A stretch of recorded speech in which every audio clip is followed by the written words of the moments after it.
ನಮ್ಮ ಈ ಹೋರಾಟಕ್ಕೆ ಶ್ರೀರಾಮುಲವರು, ಜನಾರ್ದನ್ ರೆಡ್ಡಿ ಅವರು, ಬೈಂತಿ ಬಸವರಾಜಣ್ಣ ಅವರು, ನಮ್ಮ ಗುಲ್ಬರ್ಗ ಮಾಜಿ ಸಂಸದರಾಗಿರ್ತಕ್ಕಂಥ ಜಾಧವ್ ಅವರು, ಎಲ್ಲ ನಮ್ಮ ಮೋರ್ಚಾದ ಎಲ್ಲ ಅಧ್ಯಕ್ಷರು, ಪದಾಧಿಕಾರಿಗಳು ಎಲ್ಲರೂ ಕೂಡ ಇವತ್ತಿನ ಹೋರಾಟದಲ್ಲಿ ಭಾಗವಹಿಸಿದ್ದಾರೆ. ಮತ್ತೊಮ್ಮೆ ಅವರಿಗೆ ಸ್ವಾಗತವನ್ನು ಕೋರ್ತಾ ಬಂಧುಗಳನ್ನ ಆಗಲೇ ಹೇಳ್ತಾ ಇದ್ದೆ, ನಮ್ಮ ರಾಜ್ಯದಲ್ಲಿ ಇವತ್ತು ನುಡಿದಂತೆ ನಡೆದ ಸರ್ಕಾರ ಇಲ್ಲ, ಎಡವಿರ್ತಕ್ಕಂಥ ಸರ್ಕಾರ ಇದೆ.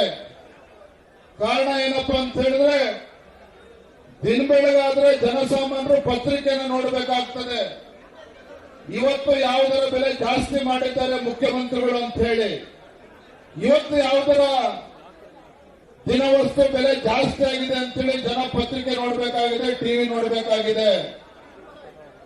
ಅರ್ಥ, ರಾಜ್ಯದಲ್ಲಿ ಕಾಂಗ್ರೆಸ್ ಸರ್ಕಾರ ಅಧಿಕಾರಕ್ಕೆ ಬಂದಾಗಿನಿಂದ ಜನಸಾಮಾನ್ಯರ ಮೇಲೆ ಬರೆ ಎಳಿತಕ್ಕಂಥ ಕೆಲಸ ಕಾಂಗ್ರೆಸ್ ಸರ್ಕಾರ ಮಾಡಿದೆ, ಬರೆ ಎಳಿತಕ್ಕಂಥ ಕೆಲಸ ಮಾಡ್ತಾ ಇದೆ. ಯಾರು ಕೂಡ ನೆಮ್ಮದಿಯಿಂದ ಈ ರಾಜ್ಯದಲ್ಲಿರ್ತಕ್ಕಂಥ ಬಡವರು, ರೈತರು, ಜನಸಾಮಾನ್ಯರು ನೆಮ್ಮದಿಯಿಂದ ಬದುಕೋದಕ್ಕೆ ಸಾಧ್ಯ ಇಲ್ಲ. ಯಾಕೆ ಅಂತ ಹೇಳಿದ್ರೆ, ದಿನನಿತ್ಯ ಬರೆ ಎಳಿತಕ್ಕಂಥ ಕೆಲಸ ಕಾಂಗ್ರೆಸ್ ಸರ್ಕಾರ ಮಾಡ್ತಾ ಇದೆ. ಇವತ್ತು ನಮ್ಮ ಹಿರಿಯರೆಲ್ಲರೂ ಕೂಡ ಮಾತನಾಡಿದ್ರು, ಯಾವ ರೀತಿ ಪೆಟ್ರೋಲ್ ಡೀಸೆಲ್ ದರ ಜಾಸ್ತಿ ಮಾಡಿದ್ದಾರೆ, ಹಾಲಿನ ದರ ಜಾಸ್ತಿ ಮಾಡಿದ್ದಾರೆ, ಸ್ಟಾಂಪ್ ಡ್ಯೂಟಿ ಜಾಸ್ತಿ ಮಾಡಿದ್ದಾರೆ.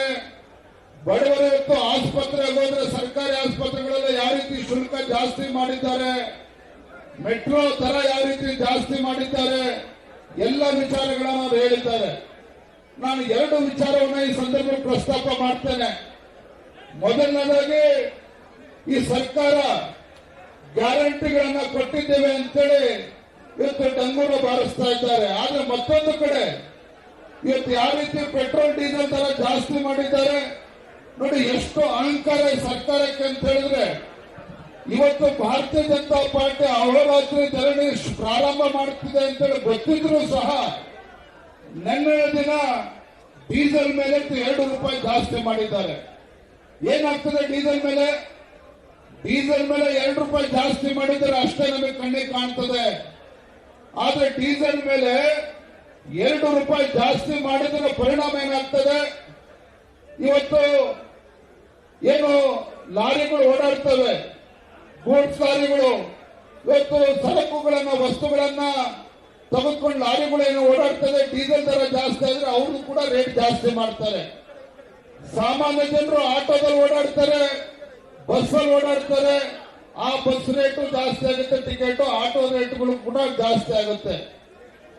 ಮತ್ತೊಂದು ಕಡೆ ಹಳ್ಳಿ ಜನದ ಇವತ್ತು ಗ್ರಾಮೀಣ ಭಾಗದಲ್ಲಿ ನಮ್ಮ ಶಾಲಾ ಮಕ್ಕಳುಗಳು ಸರ್ಕಾರಿ ಬಸ್ಸು, ಖಾಸಗಿ ಬಸ್ಸಲ್ಲಿ ಶಾಲಾ ಕಾಲೇಜುಗಳಿಗೆ ಹೋಗ್ತಾರೆ. ಡೀಸೆಲ್ ದರ ಜಾಸ್ತಿ ಆಗಿರೋದ್ರಿಂದ ಅಲ್ಲೂ ಕೂಡ ಆ ಮಕ್ಕಳಿಗೆ, ಪಾಪ ಬಡ ಕುಟುಂಬಗಳಿಗೆ ಹೆಚ್ಚು ಹಣವನ್ನ ಕೊಡಬೇಕಾಗುತ್ತೆ ಮಕ್ಕಳಿಗೆ ಶಾಲಾ ಕಾಲೇಜಿಗೆ ಕಳಿಸ್ಬೇಕು ಅಂತ ಹೇಳಿದ್ರೆ.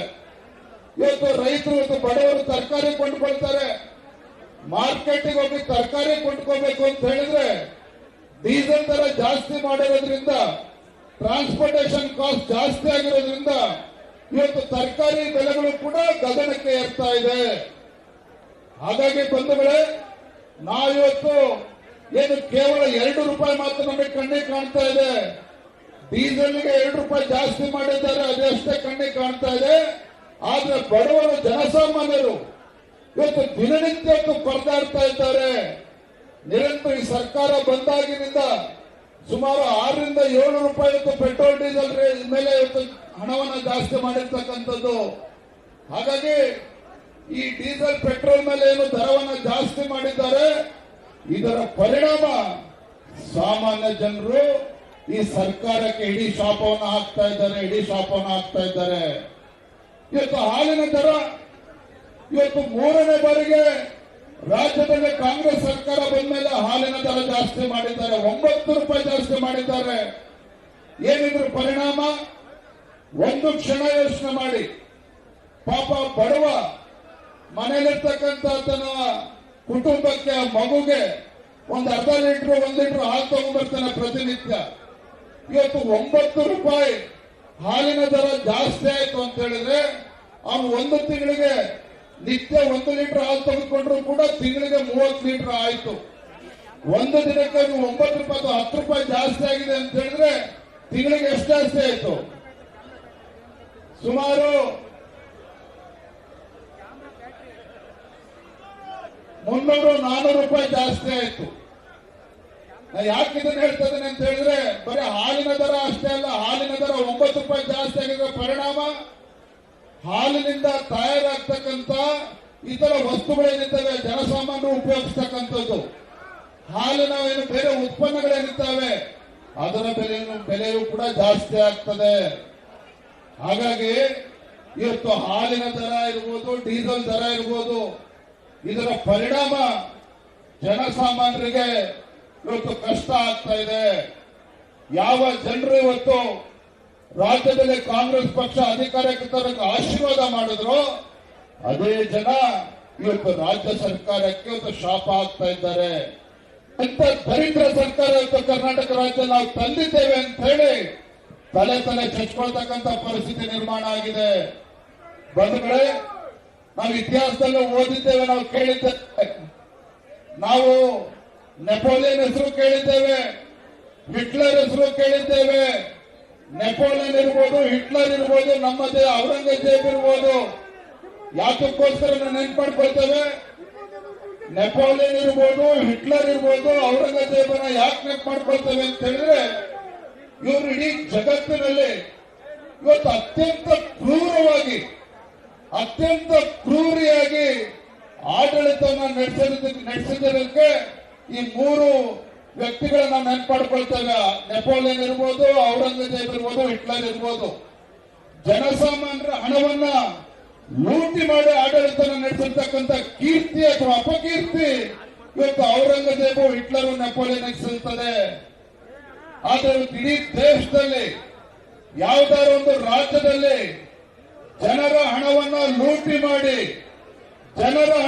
ಲೂಟಿ ಮಾಡಿ ತನ್ನ ಬೊಕ್ಕಸವನ್ನ ತುಂಬಿಸ್ತಕ್ಕಂಥ ಕೆಲಸ ಇವತ್ತು ಜನರನ್ನ ಲೂಟಿ ಮಾಡೋದು ಮುಖೇನ ಅತ್ಯಂತ ಕ್ರೂರವಾಗಿ ನಡ್ಕೊಳ್ತಾ ಇರ್ತಕ್ಕಂಥ ಮುಖ್ಯಮಂತ್ರಿ ಇಡೀ ದೇಶದಲ್ಲಿ ಯಾವ್ದಾರ ಇದ್ರೆ ಅದು ನಮ್ಮ ರಾಜ್ಯದ ಮುಖ್ಯಮಂತ್ರಿಗಳು ಸಿದ್ದರಾಮಯ್ಯನವರು. ರಾಜ್ಯದ ಮುಖ್ಯಮಂತ್ರಿಗಳು ಸಿದ್ದರಾಮಯ್ಯನವರು ಕ್ಷಮಿಸಬೇಕಂತ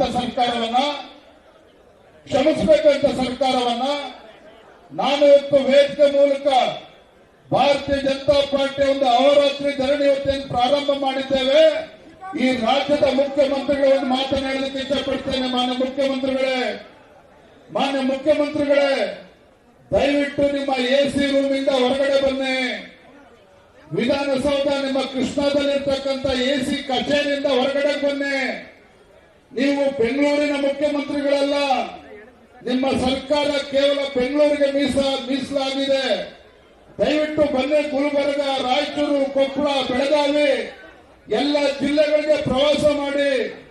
ನೀವು ಕೂಡ ನಿಮ್ಮ ಮಂತ್ರಿ ಮಂಡಲವನ್ನು ಕರೆದುಕೊಂಡು ಪ್ರವಾಸ ಮಾಡಿ. ಯಾಕೆ ಮಾಡ್ಬೇಕು ಗೊತ್ತಾ ಮಾನ್ಯ ಮುಖ್ಯಮಂತ್ರಿಗಳೇ?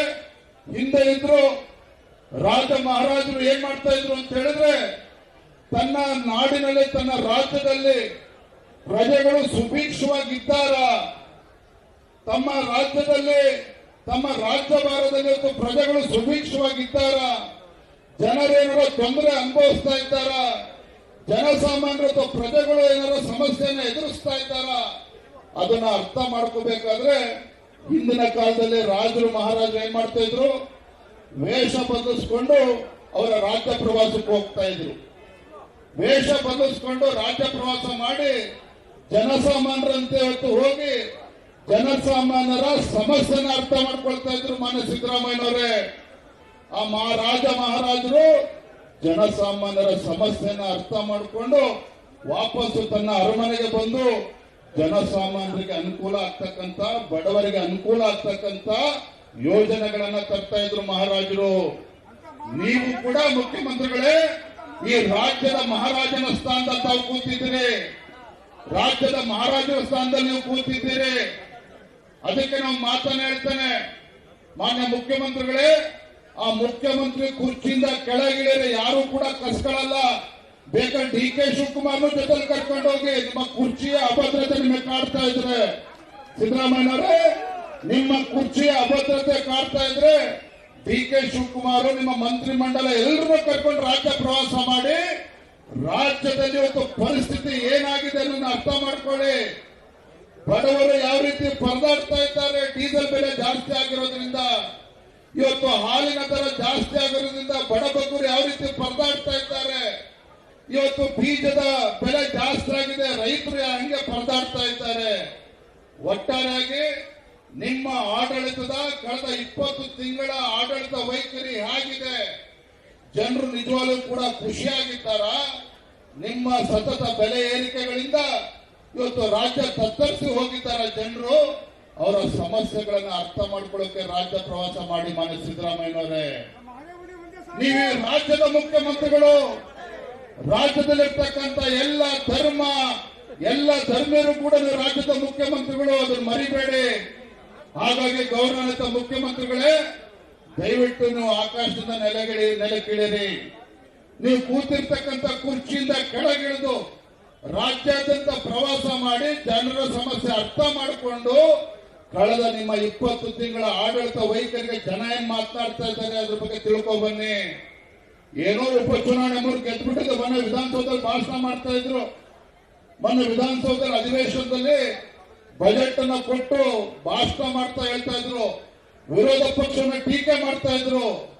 ವಿರೋಧ ಪಕ್ಷ ಟೀಕೆ ಮಾಡ್ತಾ ಹೇಳಿದ್ರು ಮುಖ್ಯಮಂತ್ರಿಗಳು, ನಾವೆಲ್ಲ ಉಪಚುನಾವಣೆಗಳನ್ನು ಗೆದ್ದಿದ್ದೇವೆ, 3 ಉಪಚುನಾವಣೆಗಳನ್ನ ಗೆದ್ದಿದ್ದೇವೆ, ನಾಚಿಕೆ ಆಗಬೇಕು ಅಂತ ನಮ್ಮನ್ನ ಟೀಕೆ ಮಾಡ್ತಕ್ಕಂಥ ಕೆಲಸ ಮಾಡಿದ್ರು ಮುಖ್ಯಮಂತ್ರಿಗಳು. ಮಾನ್ಯ ಮುಖ್ಯಮಂತ್ರಿಗಳೇ, ನಿಮಗೊಂದು ಮಾತನ್ನ ನೆನಪು ಮಾಡಿಕೊಡ್ತೇನೆ. ಹಿಂದೆ ನೀವು ಮುಖ್ಯಮಂತ್ರಿಗಳಿದ್ದಾಗ ಅದೇ ಗುಂಡೂರುಪೇಟೆ ಮತ್ತು ನಂಜನಗೂಡು ಚುನಾವಣೆ ಗೆದ್ರಿ. ಯಡಿಯೂರಪ್ಪ ರಾಜ್ಯದ ಬಿಜೆಪಿ ಅಧ್ಯಕ್ಷರಿದ್ರು. 2 ಉಪಚುನಾವಣೆ ಗೆದ್ರೆ ಗುಂಡೂರುಪೇಟೆ ಮತ್ತೆ ನಂಜನಗೂಡು. ಉಪಚುನಾವಣೆ ಗೆದ್ದು 6 ತಿಂಗಳ ನಂತರದಲ್ಲಿ ಯಾವ ಜನ ನಿಮ್ಗೆ ಆಶೀರ್ವಾದ ಮಾಡಿದ್ರು ಅದೇ ಜನ ನಿಮ್ಮ ಆಡಳಿತದಿಂದ, ಮುಖ್ಯಮಂತ್ರಿ ಸ್ಥಾನದಿಂದ, ಪಕ್ಷವನ್ನು ಅಧಿಕಾರದಿಂದ ಒತ್ತು ಓಡಿಸ್ತಕ್ಕಂಥ ಕೆಲಸ ರಾಜ್ಯದ ಜನರು ಮಾಡಿದ್ದಾರೆ. ಅದನ್ನ ಮರಿಬೇಡಿ.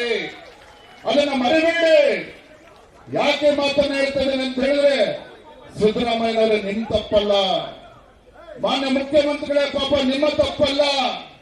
ಏನ ಕುರ್ಚಿ ಮೇಲೆ ಕೂತಿದ್ದೀರಲ್ಲ, ಆ ಮುಖ್ಯಮಂತ್ರಿಗಳ ಕುರ್ಚಿ ಮೇಲೆ ಕೂತಿದ್ದೀರಲ್ಲ, ಅಧಿಕಾರದ ದರ್ಪ, ಅಧಿಕಾರದ ಮದ, ಆ ಮದ ಈ ರೀತಿ ನಿಮ್ಮನ್ನ ಆಡಿಸ್ತಾ ಇದೆ. ಅದು ನಿಮ್ಮನ್ನ ಈ ರೀತಿ ಆಡಿಸ್ತಾ ಇದೆ. ಯಾವ ಜನರು ನಿಮ್ಗೆ ಆಶೀರ್ವಾದ ಮಾಡಿದ್ರು ಅದೇ ಜನ, ಅದೇ ನಾಡಿನ ಜನ ಇವತ್ತು ಕಣ್ಣೀರು ಹಾಕಿಸ್ತಕ್ಕಂಥ ಕೆಲಸ ಮಾಡ್ತಾ ಇದ್ದೀರಲ್ಲ ಮಾನ್ಯ ಮುಖ್ಯಮಂತ್ರಿಗಳೇ. ಆ ಭಗವಂತ ಮೆಟ್ಟನ ನಿಮಗೆ.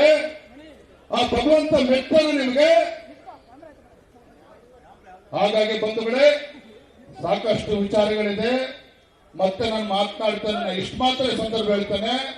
ಭಾರತೀಯ ಜನತಾ ಪಾರ್ಟಿ ನಮ್ಮ ಕರ್ತವ್ಯ ಇದೆ. ನಾವು ವಿರೋಧ ಪಕ್ಷದಲ್ಲಿದ್ದೇವೆ. ವಿರೋಧ ಪಕ್ಷ ಇವತ್ತು ನಾಡಿನ ಕಣ್ಣಾಗಿ ನಾವಿವತ್ತು ಹೋರಾಟವನ್ನು ಮಾಡಬೇಕಾಗಿದೆ. ಈ ನಾಡಿನ ಜನರ ಧ್ವನಿಯಾಗಿ ಭಾರತೀಯ ಜನತಾ ಪಾರ್ಟಿ ಹೋರಾಟವನ್ನು ಮಾಡಬೇಕಾಗಿದೆ. ಭಾರತೀಯ ಜನತಾ ಪಾರ್ಟಿ ವಿರೋಧ ಪಕ್ಷವಾಗಿ ಬಡವರ ಕಣ್ಣೀರು ಒರೆಸ್ತಕ್ಕಂಥ ಕೆಲಸ ನಾವು ಪ್ರಾಮಾಣಿಕವಾಗಿ ಮಾಡಬೇಕಾಗಿದೆ. ಆ ಕಾರಣದಿಂದ ಇವತ್ತು ಭಾರತೀಯ ಜನತಾ ಪಾರ್ಟಿ ಎಲ್ಲ ನಮ್ಮ ಪಕ್ಷದ ಮುಖಂಡರು, ನಾಯಕರುಗಳು, ಎಲ್ಲ ನಮ್ಮ ಶಾಸಕರು, ವಿಧಾನ ಪರಿಷತ್ ಸದಸ್ಯರು, ಸಂಸದರು ಎಲ್ಲರೂ ಕೂಡ ನಾವು ಒಗ್ಗಟ್ಟಾಗಿ ಒಂದಾಗಿ ಇವತ್ತು ಏನು ರಾಕ್ಷಸಿ ಸರ್ಕಾರ ಇವತ್ತು ನಮ್ಮ ರಾಜ್ಯದಲ್ಲಿದೆ, ಈ ರಾಕ್ಷಸಿ ಪ್ರವೃತ್ತಿಯ ರಾಜ್ಯ ಸರ್ಕಾರವನ್ನ ಈ ಸರ್ಕಾರದ ಸೊಕ್ಕಿಳಿಸ್ತಕ್ಕಂಥ ಕೆಲಸ ಇವತ್ತು ಭಾರತೀಯ ಜನತಾ ಪಾರ್ಟಿ ಮಾಡಬೇಕಾಗಿದೆ. ಆ ಕಾರಣಕ್ಕೋಸ್ಕರ ಇವತ್ತು ಭಾರತೀಯ ಜನತಾ ಪಾರ್ಟಿ ಅಹೋರಾತ್ರಿ ಧರಣಿ ಇವತ್ತು ಪ್ರಾರಂಭ ಮಾಡಿದ್ದೇವೆ. ಮತ್ತೊಂದು ಮಾತನ್ನು ಮುಗಿಸ್ತೇನೆ. ಏಪ್ರಿಲ್ 7ನೇ ತಾರೀಕಿನಿಂದ ಇವತ್ತು ಜನಾಕ್ರೋಶ ಯಾತ್ರೆಯನ್ನು ನಾವು ಪ್ರಾರಂಭ ಮಾಡ್ತಾ ಇದ್ದೇವೆ. ಜನಾಕ್ರೋಶ ಯಾತ್ರೆಯನ್ನ ನಮ್ಮ ಕೇಂದ್ರದ ಸಚಿವರು, ಹಿರಿಯರಾಗಿರ್ತಕ್ಕಂಥ ನಮ್ಮ ಮಾರ್ಗದರ್ಶಕರಾಗಿರ್ತಕ್ಕಂಥ ಪ್ರಹ್ಲಾದ್ ಜೋಶಿ ಅವರು ಉದ್ಘಾಟನೆ ಮಾಡ್ತಾ ಇದ್ದಾರೆ. ಏನಿದು ಜನಾಕ್ರೋಶ ಯಾತ್ರೆ? ಒಂದು ಕಡೆ ರಾಜ್ಯದಲ್ಲಿ ಮುಸಲ್ಮಾನರಿಗೆ ಇವತ್ತು ಕಾನೂನು ಬಾಹಿರವಾಗಿ ಸರ್ಕಾರಿ ಕಾಮಗಾರಿಗಳಲ್ಲಿ ಇವತ್ತು 4% ರಿಸರ್ವೇಶನ್ ಕೊಟ್ಟಿದ್ದಾರೆ. ಮತ್ತೊಂದು ಕಡೆ SCP, SP, TSP ಇವತ್ತು ಪರಿಷ್ಠ ಜಾತಿ ಪರಿಷ್ಠ ಪಂಗಡಗಳ ಇವತ್ತು ಸಾಮಾಜಿಕ ಶೈಕ್ಷಣಿಕ ಇವತ್ತು ಉದ್ಧಾರಕ್ಕೋಸ್ಕರ ಇಟ್ಟಿರ್ತಕ್ಕಂಥ ಹಣವನ್ನ ಇವತ್ತು ದುರುಪಯೋಗ ಆಗಿದೆ. ಅದಕ್ಕೋಸ್ಕರ ನಾವು ಜನಾಕ್ರೋಶ ಯಾತ್ರೆಯನ್ನ ಮಾಡ್ತಾ ಇದ್ದೇವೆ. ಮತ್ತೊಂದು ಕಡೆ ಇವತ್ತು ರಾಜ್ಯ ಸರ್ಕಾರದ ಸತತ ಬೆಲೆ ಏರಿಕೆಯನ್ನ ಮಾಡಿದ್ದಾರೆ. ಇವೆಲ್ಲವನ್ನು ಕೂಡ ವಿರೋಧಿಸಿ ಇವತ್ತು ಜನರ ಮುಂದೆ ಹೋಗೋದ್ರ ಮೂಲಕ ಈ ರಾಜ್ಯದಲ್ಲಿರ್ತಕ್ಕಂಥ ಜನವಿರೋಧಿ ಕಾಂಗ್ರೆಸ್ ಸರ್ಕಾರದ ಬಣ್ಣವನ್ನ ಬಯಲು ಮಾಡಬೇಕು. ಆ ನಿಟ್ಟಿನಲ್ಲಿ ನಾವು ಜನಾಕ್ರೋಶ ಯಾತ್ರೆಯನ್ನು ಪ್ರಾರಂಭ ಮಾಡ್ತಾ ಇದ್ದೇವೆ. 5ನೇ ತಾರೀಕು ಏಪ್ರಿಲ್ 5ನೇ ತಾರೀಕು ಇವತ್ತೇನು ನಾವು ಅಹೋರಾತ್ರಿ ಧರಣಿ ಪ್ರಾರಂಭ ಮಾಡಿದ್ದೇವೆ ಬೆಲೆ ಏರಿಕೆ ವಿರುದ್ಧ. ಏಪ್ರಿಲ್ 5ನೇ ತಾರೀಕು ರಾಜ್ಯದ ಎಲ್ಲ ಜಿಲ್ಲೆಗಳಲ್ಲಿ ಎಲ್ಲ ಮಂಡಲದಲ್ಲೂ ಕೂಡ ಈ ಕಾಂಗ್ರೆಸ್ ಸರ್ಕಾರದ ಬೆಲೆ ಏರಿಕೆ ನೀತಿಯ ವಿರುದ್ಧ ಇವತ್ತು ನಾವು ಪ್ರತಿಭಟನೆಯ ಹೋರಾಟವನ್ನು ಕೂಡ ನಾವು ಮಾಡಲಿದ್ದೇವೆ ಇಡೀ ರಾಜ್ಯದಲ್ಲಿ. ಒಟ್ಟಾರೆಯಾಗಿ ಬಂಧುಗಳೇ, ನಾವು ವಿರೋಧ ಪಕ್ಷವಾಗಿ ನಮ್ಮ ಜವಾಬ್ದಾರಿ ಜಾಸ್ತಿ ಇದೆ. ಈ ಬಂಡ ಕಾಂಗ್ರೆಸ್ ಸರ್ಕಾರವನ್ನ ದಾರಿಗೆ ತರ್ತಕ್ಕಂಥ ಕೆಲಸ ನಾವು ವಿರೋಧ ಪಕ್ಷವಾಗಿ ನಾವು ಮಾಡಬೇಕಾಗಿದೆ. ಆ ನಿಟ್ಟಿನಲ್ಲಿ ಇವತ್ತು ಭಾರತೀಯ ಜನತಾ ಪಾರ್ಟಿ ಹೋರಾಟವನ್ನು ಪ್ರಾರಂಭ ಮಾಡಿದ್ದೇವೆ. ತುಂಬಾ ಸಂತೋಷ ಆಗಿದೆ. ಇಷ್ಟು ಕಡಿಮೆ ಅವಧಿಯಲ್ಲಿ ನಾವು ಕರೆ ಕೊಟ್ಟಂತ ಹೋರಾಟಕ್ಕೆ ನಮ್ಮೆಲ್ಲ ಶಾಸಕರು, ವಿಧಾನ ಪರಿಷತ್ ಸದಸ್ಯರು, ಮಾಜಿ ಸಂಸದರು, ಮಾಜಿ ವಿಧಾನ ಪರಿಷತ್ ಸದಸ್ಯರು, ಮಾಜಿ ಚುನಾವಣೆ ಸ್ಪರ್ಧೆ ಮಾಡಿರ್ತಕ್ಕಂಥ ನಮ್ಮ ಎಲ್ಲ ಹಿಂದಿನ ಅಭ್ಯರ್ಥಿಗಳು, ರಾಜ್ಯದ ಎಲ್ಲ ಪದಾಧಿಕಾರಿಗಳು, ಜಿಲ್ಲೆಯ ಎಲ್ಲ ಅಧ್ಯಕ್ಷರುಗಳು, ಮಂಗಳೂರು, ಉತ್ತರ ಕನ್ನಡ, ಕಾರವಾರ, ಬೆಳಗಾವಿ, ಬಿಜಾಪುರ, ಗುಲ್ಬರ್ಗದಿಂದ ಹಿಡಿದು ಕೋಲಾರ, ಚಿಕ್ಕಬಳ್ಳಾಪುರ ಎಲ್ಲ ರಾಜ್ಯದ ಮೂಲೆ ಮೂಲೆಗಳಿಂದನೂ ಕೂಡ ಇವತ್ತು ನಮ್ಮ ಶಿವಮೊಗ್ಗ ಜಿಲ್ಲೆ ಎಲ್ಲ ಕಡೆಯಿಂದನೂ ಕೂಡ ಬಂದು ಇವತ್ತು ನಮ್ಮ ಹೋರಾಟಕ್ಕೆ ಬೆಂಬಲವನ್ನು ಕೊಡ್ತಾ ಇದ್ದೀರಿ. ನಿಮ್ಮ ಎಲ್ಲರಿಗೂ ಕೂಡ ಈ ಸಂದರ್ಭದಲ್ಲಿ ಒಂದನೇ ಅಭಿನಂದನೆ ಸಲ್ಲಿಸ್ತಾ ನಮ್ಮ ಹೋರಾಟಕ್ಕೆ ಜಯ ಸಿಗಬೇಕು, ಅಲ್ಲಿಯವರೆಗೂ ಸಹ ನಮ್ಮ ಹೋರಾಟ ಮುಂದುವರಿತದೆ ಅನ್ನೋ ಮಾತನ್ನ ಸಂದರ್ಭದಲ್ಲಿ ಹೇಳ್ತಾ, ಇವತ್ತು ನಮ್ಮ ಹೋರಾಟ ಆಗಿರ್ಬೇಕು ಅಂತ ಹೇಳಿದ್ರೆ ಹಿಂದೆ ಹೇಳ್ತಾ ಇದ್ರು, ಯಡಿಯೂರಪ್ಪ ಗುಡುಗಿದರೆ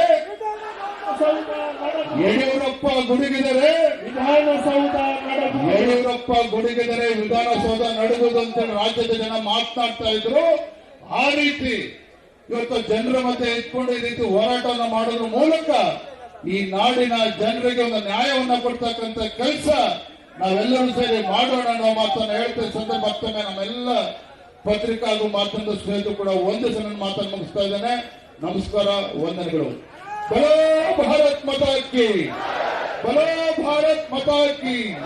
ಬಿಜೆಪಿಯ ಜನಪರ ಹೋರಾಟಕ್ಕೆ, ಬಿಜೆಪಿಯ ಜನಪರ ಹೋರಾಟಕ್ಕೆ ಜಿಂದಾಬಾದ್, ಜಿಂದಾಬಾದ್, ಬಿಜೆಪಿ ಜಿಂದಾಬಾದ್, ಜಿಂದಾಬಾದ್, ಜಿಂದಾಬಾದ್. ಬಿಜೆಪಿ